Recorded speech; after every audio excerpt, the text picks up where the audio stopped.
Hi there, my name's Terrindeep Sandhu, and this is my presentation on the multimodal analysis on the implementation of machine learning models to assist with clinical decision making. And associated with me are my colleagues Cole Wenner, Paul Chung, Sunil Sandhu, and I also want to extend a huge thank you to our mentors Hui Sin and Dr. Lisa Eiler. So moving right into it. Hi, I'm Paul. Our objective is to capture the heterogeneity of brain structure and function and the risk of cognitive impairment using neuroimaging-based machine learning methods to identify deviations from healthy aging. We examined bipolar disorder in terms of deviation from a healthy aging trajectory, as neuropsychiatric disorders have similar impact on the brain as aging. Brain predicted age can provide insights into multivariate relationships among brain features that are associated with impairment.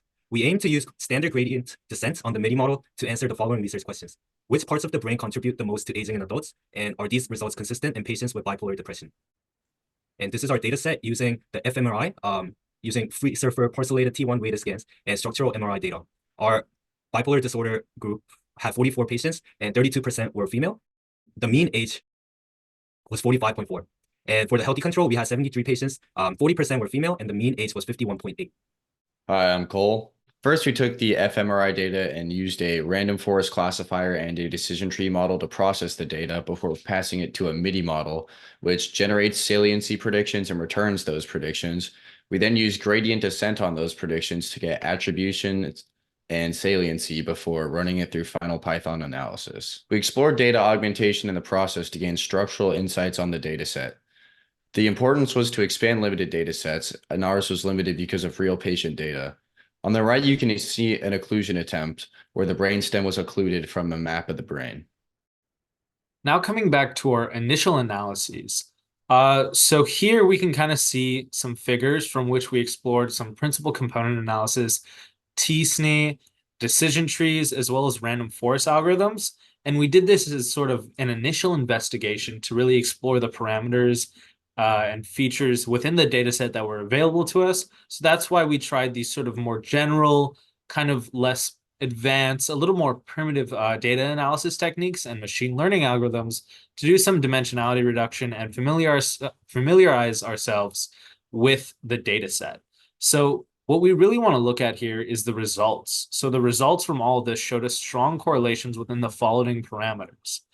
And this was extrapolated from the free surfer parcellated data set. So the parameters were left deep white matter hyperintensity, right deep white matter hyperintensity, as well as the ventricular hyperintensity on left and right sides, and the left and right cingulum hippocampus. We analyzed the performance of both random forest regressors and decision tree learning models on different age ranges within two groups, HC, healthy control, and BD, bipolar disorder. We trained and tested the model on age-specific subsets, measuring its accuracy using mean squared error, MSE. By varying the number of estimators, trees in the model, or complexity of the model, max depth, we observed how this performance changed and helped identify the optimal model complexity based on relevant parameters to compare the predictability between the HC and BD groups, revealing age-related patterns and differences.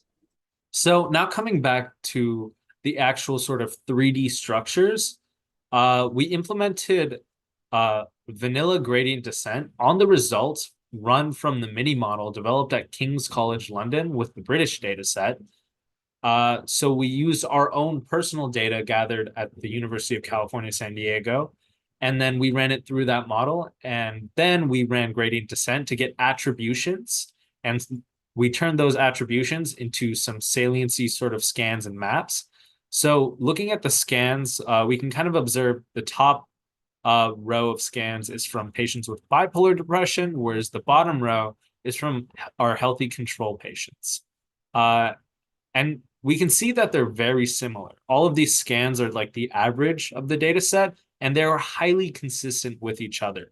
On the YZ plane, the most salient slices showed and depicted the ventricles of the brain. Moving next to the XZ slice, we saw a lot of the brain scan. And in case it wasn't clear, the greener it is, the more it attributes to the prediction that the machine learning model implements. And also within the XY plane, we see the caudate nucleus. So those are the results that we gathered from sort of an outside less psychiatric perspective, less medical perspective, and we're looking at this from more of an engineering and data science perspective. Also, we can see on the right, age versus magnitude, we can observe a very linear correlation. That is, age increases, the magnitude of saliency increases. Looking again at the results in aggregate, our top row of charts shows us the healthy controls in green and our bipolar patients in blue. We can see they're nearly indistinguishable from each other. They're sort of grouped tightly together. And we performed a t-test to verify this. And the p-values we got from the t-tests kind of show that there's no real statistical significance or really any difference between the two, which is really interesting to note because going in, we had sort of anticipated there would be difference in saliencies and attributions since in patients with sort of disorders such as bipolar depression, you tend to see increased signs of aging. So this is an interesting finding.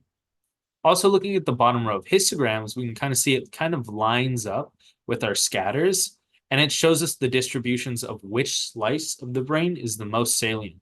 So really, this shows us in the Y, Z, and X directions, which parts of the brain are the most salient and which spatially are attributed most to aging, at least through the lens of the MIDI model.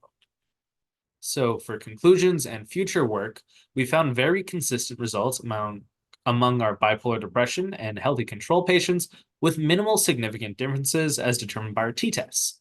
Our attribution data agrees with initial random forest and decision tree models, and the hippocampus is found to be a prominently salient structure as verified by both the spatial and initial forest data. As age increases, so does the general magnitude of saliency.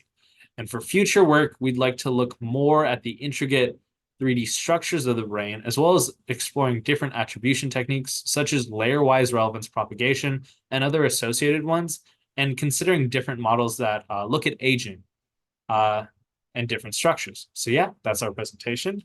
Here are references, and the code is available at this GitHub. Thank you.